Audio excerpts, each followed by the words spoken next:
What about reading? Reading in public? How do you deal with that, cope with that, feel about that? Something you enjoy, something you don't enjoy? But a necessary evil to sell a couple books, or is it something that you look forward to?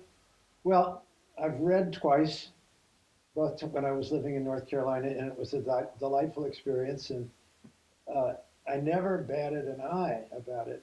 And I think that's because I've been a teacher in a class, and I've stood up in front of classes, and I've been a lawyer, and I've been in court, and I've been in a lot of places where I had to speak. So the first few times I did it, once in a Borders bookstore in Raleigh, North Carolina, once in a little public park in Mount Airy, North Carolina, in the Piedmont.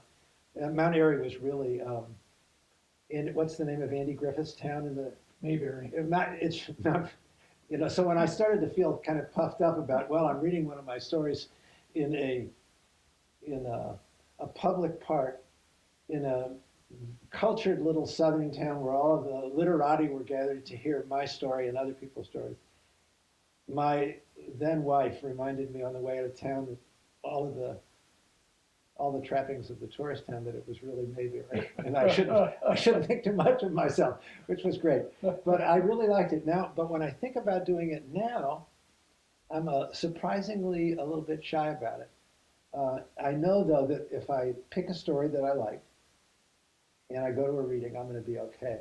And I've lately been thinking that I'd like to convert some of my written stories to a story that I tell.